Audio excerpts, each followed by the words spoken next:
with another one, guys. If you haven't already, go ahead and hit that subscribe button, ring that bell for all future notifications. Now today, guys, we are going to get into something more serious, something that's off of me, something that is going on right now, has been going on, but we haven't been discussing it like we should. So today I'm here to jump right on in. And it is this sex trafficking, human trafficking, kidnapping situation that we have going on all across America right now. And not to make it a race thing, but they're taking our people. They're taking our brown people. We have to wake up. We have to do something. So I'm here to shed some light on that situation. So I'm going to start off with a post that came from Estill Middle School on Thursday at 3:37 p.m. And this is something that had a lot of people that I noticed on social media were a little upset about this post. So I'm going to take a minute, read it, kind of discuss it, and kind of let you know how people felt, and then we kind of going to go, we're going to jump right into it. Good afternoon, families. At approximately 1:23 p.m., two unidentified males entered our school premises, and upon signing in and verification of their IDs by the administration were deemed potentially unsafe. Parents, please meet your children at the bus stop and be on the lookout for a suspicious vehicle, a gold Suburban with rims. Now, guys, this has been going on. The people were upset because you have kids that were at the school during the day at the time that this vehicle came. Nobody were notified, but it was put on social media. I don't know what it is with the schools and everything now. We just want to kind of, because everybody's on social media. I get it. That's a quick, easy way to notify people because everybody's on there kind of like all day, every day. But imagine the parents who had to realize that there was a possible, traffickers at the school, and they had to see about it on Facebook. We got to come up with a better system than that, guys. We really got to come up with a better system than that. And it's not only been going on in, Estill area, because this is a small area, and this is our hometown, like Hampton County, period. Hampton, Estill, Walterboro, Ridgeland, all surrounding areas. We have to come together to do something about this, because if not, when it hits home, we don't want to make a fuss about it then. We want to be proactive. We have to learn to be proactive about situations, guys. We can't just get all riled up when it, after it happens and then want to do something about it. Let's do something about it first so that we can avoid those situations. Now, we talk about awareness, we talk about surroundings. Those are the most important things now. And everybody wants to know, what can we do to defend ourselves? What can we do to protect our kids? Who's in the area to protect the kids? That's the most important thing right now. We need something set up where the schools are, first it starts at home. Let's take a step back.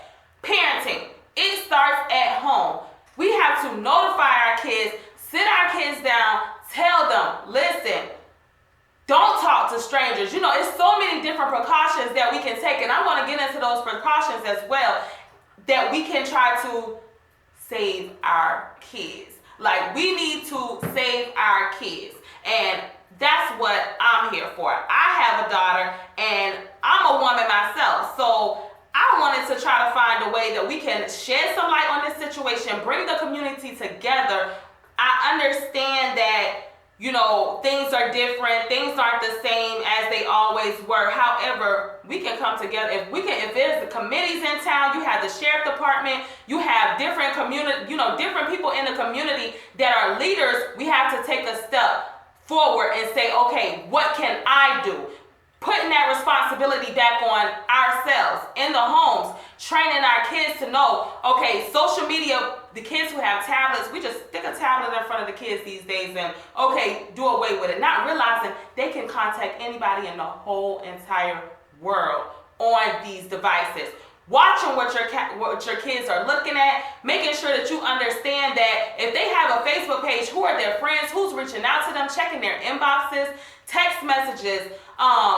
It's so much now that the kids can get a hold of, and we have to make sure that we are right there at the forefront, educating our kids, talking to your kids and basically stating, okay, who are you talking about? Do you know that you aren't supposed to talk to strangers? identifying somebody that looks suspicious and what your kids should do if they ever run across somebody who tries to take them, like what precautions or what they need to do in regards to keeping the babies safe. So what I want to do here is kind of jump into a few different things. What I did was I asked a few people that I chose that have been shedding some light on these situations for the past couple of days or so. I reached out to people personally to get their opinions, their concerns, how they feel, so that we can try to shed light and take action. It's time to take action. It's enough of talking about it. That's why I'm just going to talk about it here. But after this, we really have to take action. My first person that I actually reached out to, I basically, reached out to everybody and I sent everybody the same sort of message. Listen, we all know what's going on right now. I need to know what's your ideas? What's your opinions? What do you feel like we should be, narrowing down? How should we go about contacting the sheriff department or the local communities, the town communities, the staff? What do we say? What do we do? What are your concerns so that I can be the voice? So my first person that I reached out to was Shakovia Green, and she's actually a business owner. She owns her own hair company, and she also has some other endeavors that she's into. So her saying was, and her concerns, she wanted to get people's opinions on how they feel about it, how we now have to basically teach our babies defense tactics.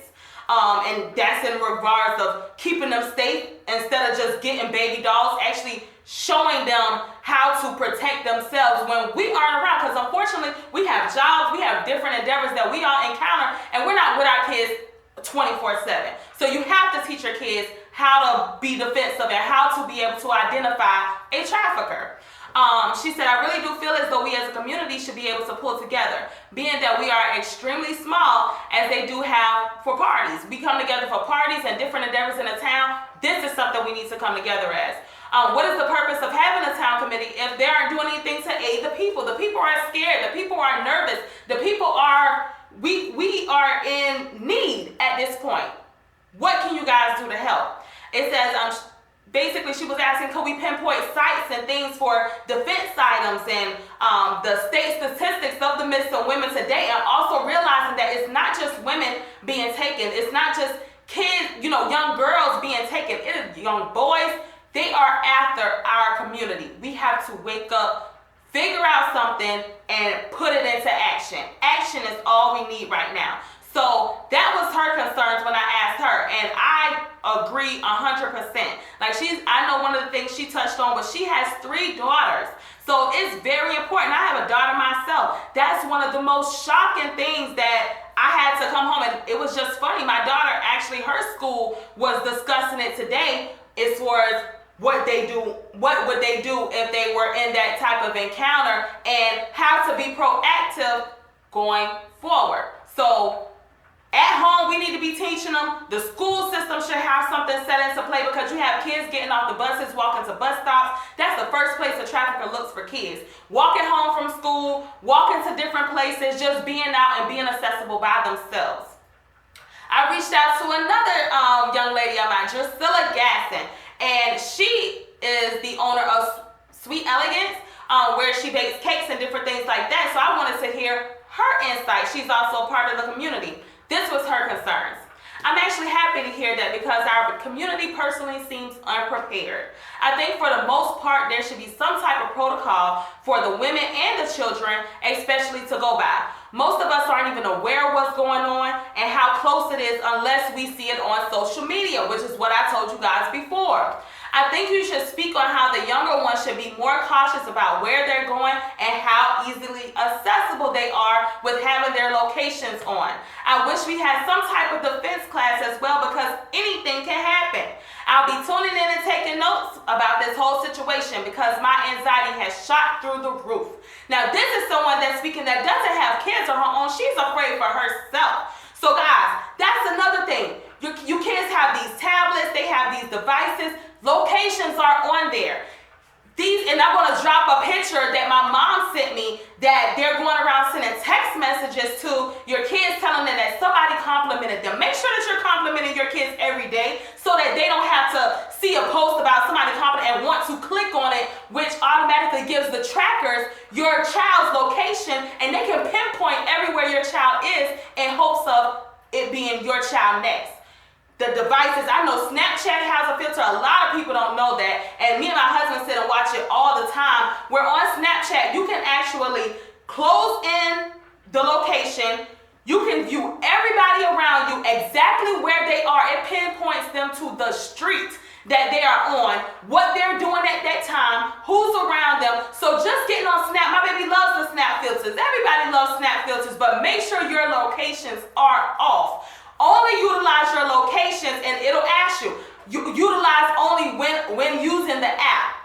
Make sure, you guys, tablets, iPads, all those different things, turn your baby's locations off. That is the way for them to get a hold of your child when you aren't around. They may even message your child and try to act like there's somebody familiar just so that they can get a hold of your child when you aren't around or when they're alone. So please be precautious in this. I wanted to get her message out there because she's not only scared for the babies, she's afraid for herself.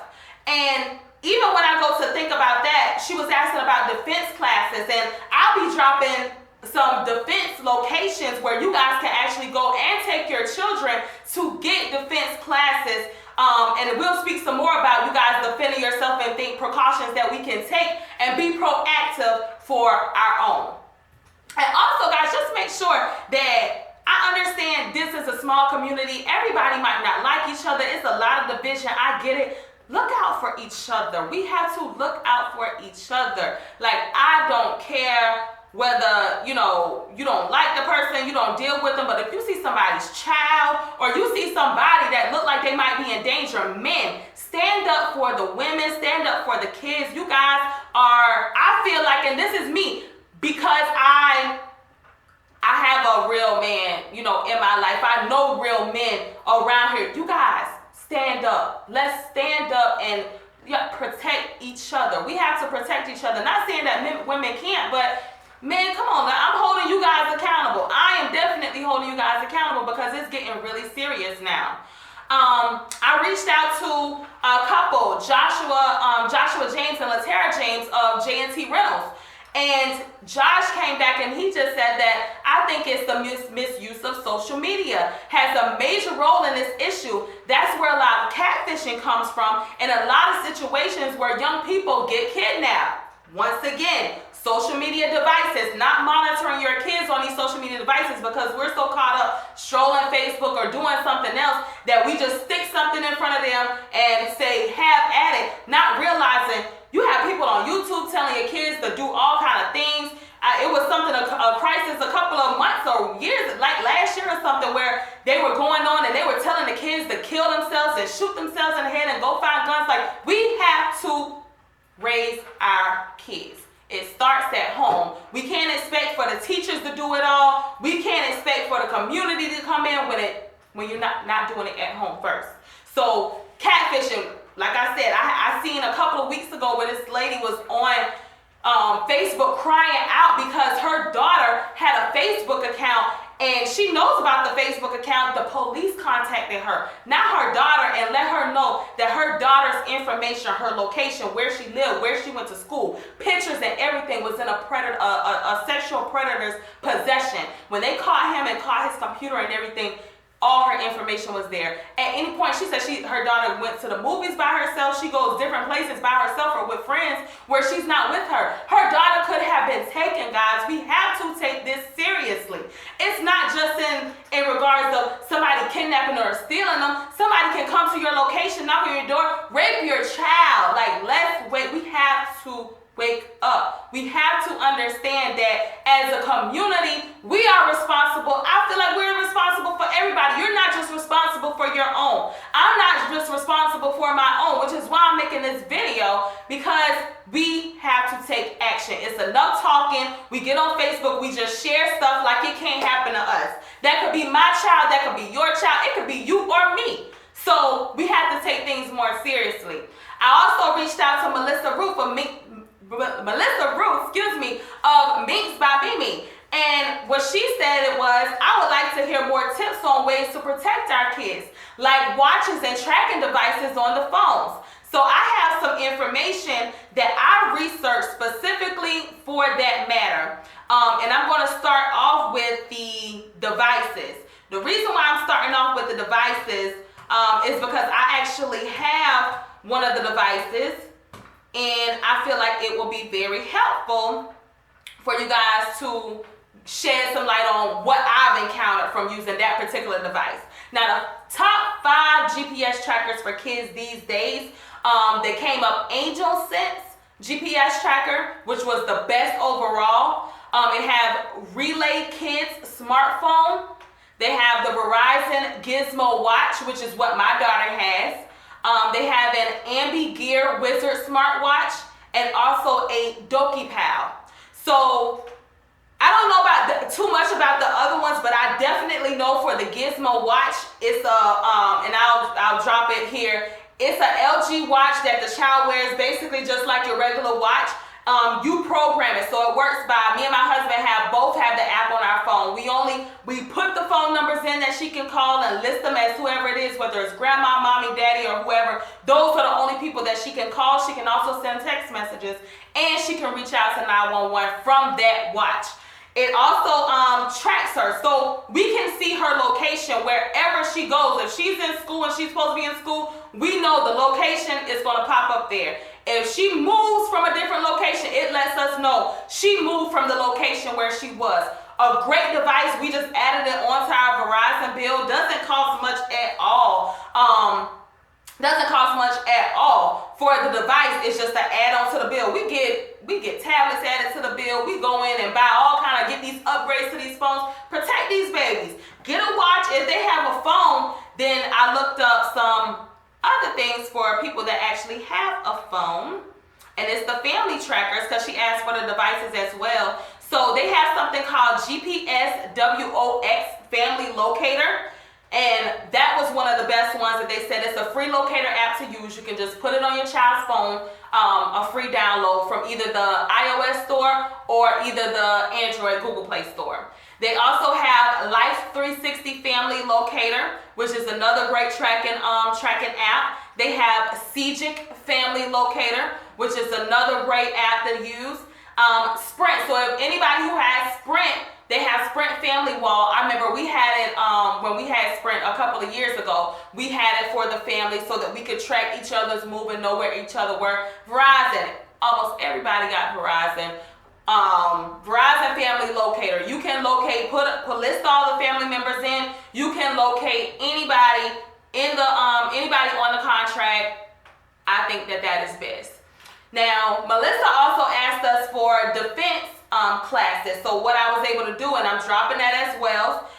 We have Comfort Keepers, which is in Bluffton, South Carolina. We have Pearl Vision, which is in Pooler, Georgia. And I'm naming all places that are close to us that we can kind of get to accessibly. We go to Pooler all the time to go to the Tanger outlets. We go to Pooler to go to the movies, to the restaurants. That's like the new Savannah now. You can get there and sign up for defense classes for you and your kids.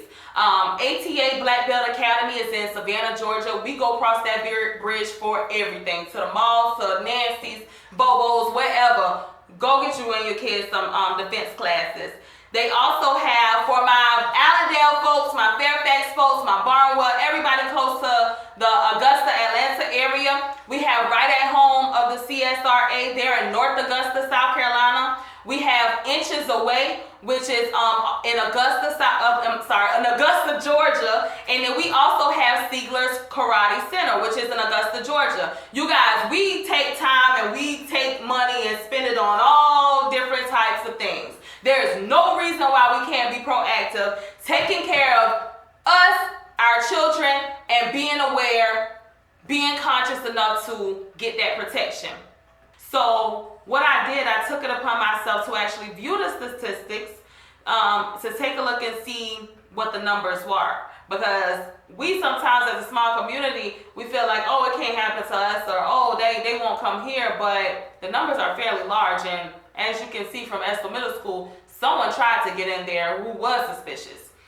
According to the National Center for Missing and Exploited Children, nearly 800,000 children are reported missing each year. That's more than 2,000 a day. More than 200,000 children are kidnapped each year by family members. More than 58,000 are abducted by non-family members. Many others are runaways or are pushed out of the home by their parents, and 1 in 6 runaways will likely become a victim in human trafficking. Guys, those are fairly large numbers. And as we see, it's already taking effect in our community. It's not just worldwide, but it's knocking on our front door. So I also took advantage of taking a look at some defense mechanisms, but since she asked about those items, and I've listed defense, some defense sites where you can actually, that are all close to us. So anywhere within the CSRA, you can get to these particular facilities and get you and your children some defense classes, because that's going to be important. Letting our kids be able to protect themselves when we are not around, because we're not around our kids 24/7. Making sure that they're aware, making sure that they're conscious of their surroundings, and making sure they know what to do if they're ever in this position. Also, there are a lot of self-defense products, and I've listed them that are non-lethal. And the reason why I'm saying non-lethal, guys, is because we have a guy, Dumas, in LA right now, who is going through he's facing felony charges right now, guys, because him and his son were asleep in their home. 2 intruders came in to tried to kidnap his son. He used the gun, killed one, and injured the other. The other was later on taken to prison. However, he's facing felony charges. Why? Because the gun, he wasn't supposed to have a gun. He was a felon. He wasn't supposed to have access to a gun. Guys, we have to take necessary precautions, but we have to make sure that we are in alignment so that we can get out of these situations. So I've taken a look at, some self-defense products that are non-lethal, so that we can make sure that we are still protected from attackers, but we're also protected from the system as well. Tactical knives, tasers and stun guns, pepper spray, self-defense keychains, tactical flashlights.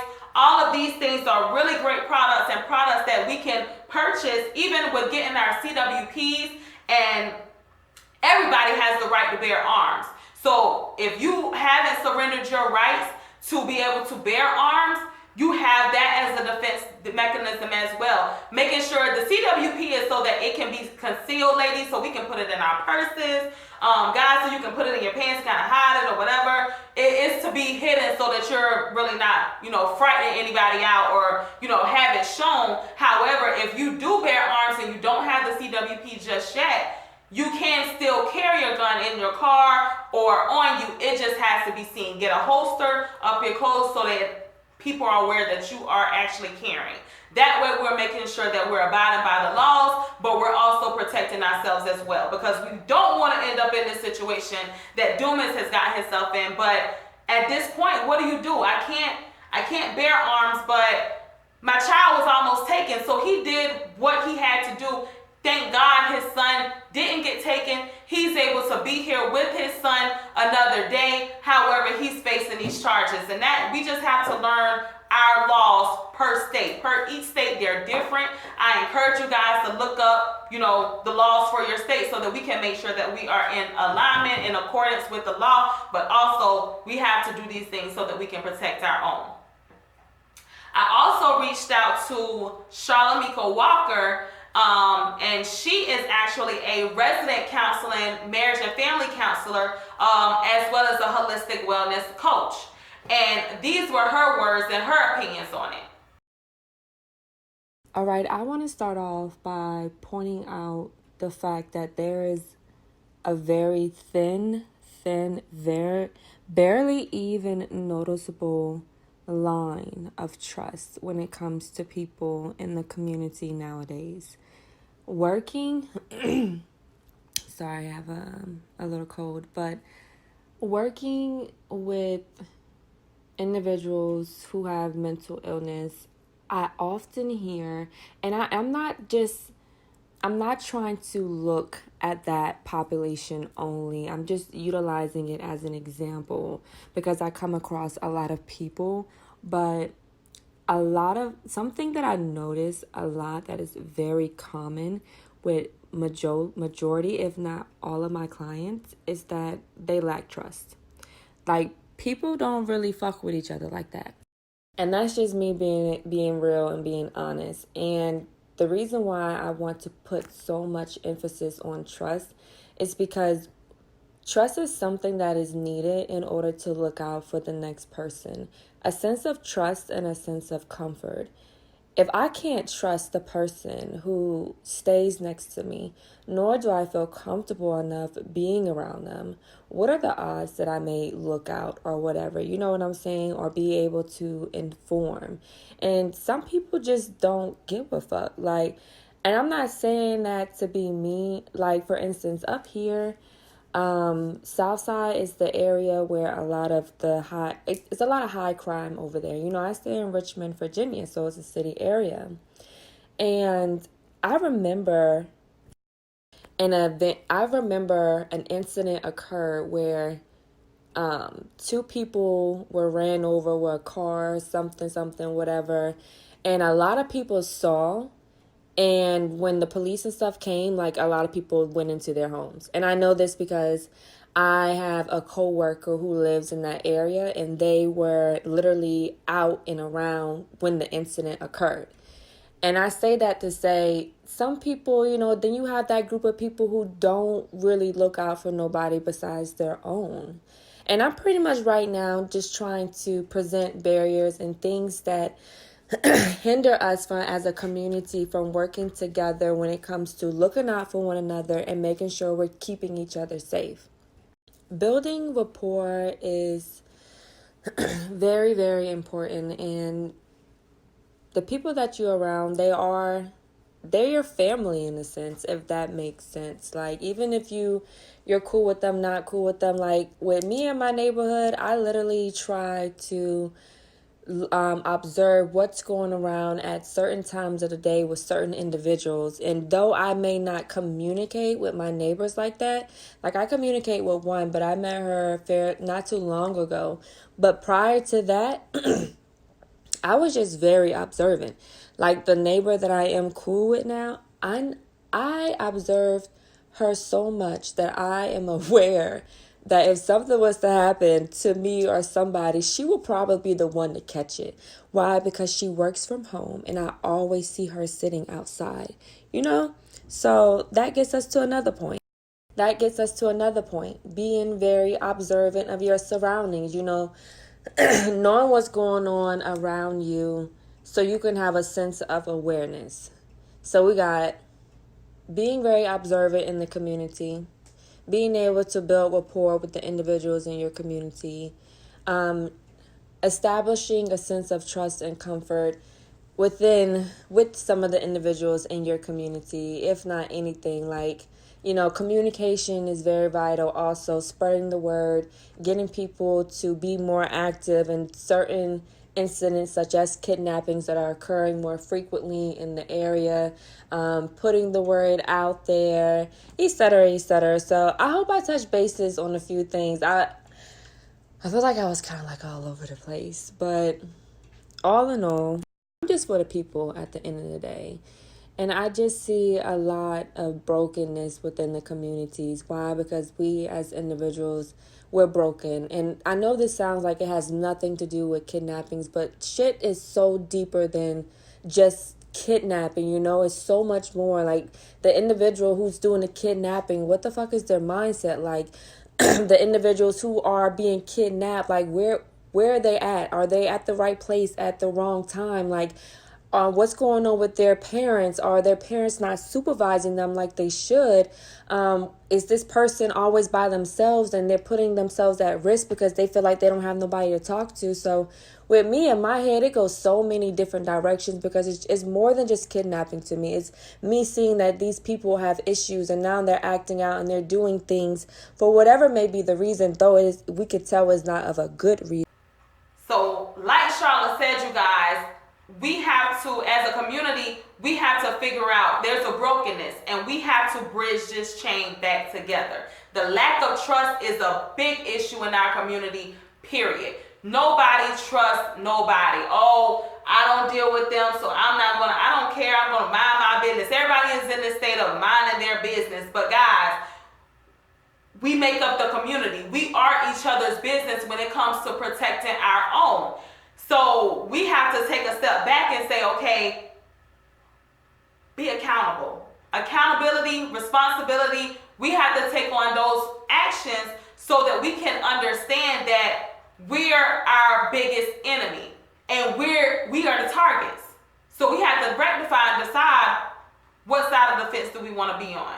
And I think that that's the most important part, trust. Teaching our kids to be aware of their surroundings, not talking to strangers. If they see something funny or see something that just doesn't look right, hey, get out of there, leave. Always making sure that you're accountable, letting someone you trust, use that word trust, we're back to trust, letting someone you trust know where you are. Try not to move around at nighttime, guys. Try to move around as much in the daytime as you can so that we can prevent, be precautious. We have to be precautious. I've also listed some resources for the parents for the child safety. So that's the information for the National Center for Missing and Exploited Children cyber tip line. If you notice something suspicious or something going on, if you have seen a missing child, or if you have a missing child, contacting the National Center for Missing and Exploited Children. They're open 24 hours a day, 7 days a week. The National Human Trafficking Hotline is also available at those same times, and they give you tips for preventing child abductions there, and keeping a virtual eye on the kids even when you're far away. That's where those trackers and everything come in at, guys. So I just wanted to shed some light here on, the different people that I've spoken to and their concerns in the community, because we have to start with the voice. We have to get the voice of the community, and we wouldn't know if we didn't reach out, if we didn't speak, if we didn't talk. We have to talk. We have to start taking action as well. So guys, I want to thank you so much for tuning in to Ordinary Life of K. Chanel. At the beginning, if you missed it, hey, go ahead and hit that subscribe button, ring that bell for future notifications, and we'll see you next time.